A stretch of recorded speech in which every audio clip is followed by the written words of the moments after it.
નમસ્કાર મિત્રો, આપ જોઈ રહ્યા છો યોજનાની માહિતી. ગુજરાત સરકારની મહિલા સ્વાવલંબન યોજના. આજના વિડીયોમાં આપણે વાત કરીશું ગુજરાત સરકાર દ્વારા મહિલાઓ માટે શરૂ કરાયેલી એક ખાસ યોજના વિશે, જે તેમને આત્મનિર્ભર અને સશક્ત બનાવવામાં મદદ કરે છે. આ યોજનાનું નામ છે મહિલા સ્વાવલંબન યોજના. આ યોજનાનો મુખ્ય હેતુ મહિલાઓને આવકનું સાધન પૂરું પાડીને તેમને આત્મવિશ્વાસ સાથે જીવન જીવવા માટે તૈયાર કરવાનો છે. યોજનાના લાભો. આ યોજના અંતર્ગત મહિલાઓને પોતાનો વ્યવસાય શરૂ કરવા માટે વિવિધ પ્રકારની સહાય આપવામાં આવે છે.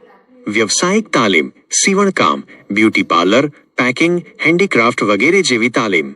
નાણાકીય સહાય, સાધનો ખરીદવા માટે 2 લાખ રૂપિયા સુધીની વ્યાજમુક્ત લોન.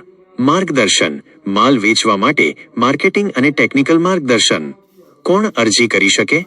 આ યોજનાનો લાભ લેવા માટે નીચેની શરતો પૂરી કરવી જરૂરી છે. ગુજરાતના કાયમી રહેવાસી હોવા જોઈએ. ઉંમર 18મી 55 વર્ષની વચ્ચે હોવી જોઈએ. ગરીબી રેખા નીચે જીવન જીવતા હોવા જોઈએ. પોતાનો વ્યવસાય શરૂ કરવાની ઈચ્છા ધરાવતા હોવા જોઈએ. જરૂરી દસ્તાવેજો.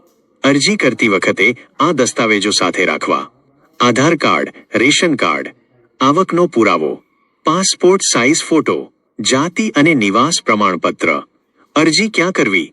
અરજી કરવા માટે તમે તમારી નજીકની જિલ્લા મહિલા વિકાસ અધિકારી કચેરી, ઈ-ગ્રામ અથવા CSC કોમન સર્વિસ સેન્ટરનો સંપર્ક કરી શકો છો.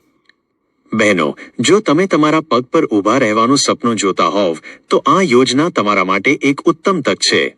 અને જો તમે કોઈ એવા વ્યક્તિને જાણતા હોવ જેને આ મદદની જરૂર છે, તો તેમને આ યોજના વિશે જાણ કરવી એ તમારી ફરજ છે. જો તમને આ માહિતી પસંદ આવી હોય તો વિડીયોને લાઇક કરો, શેર કરો અને આવી જ ઉપયોગી માહિતી માટે ચેનલને સબસ્ક્રાઇબ કરવાનું ભૂલતા નહીં.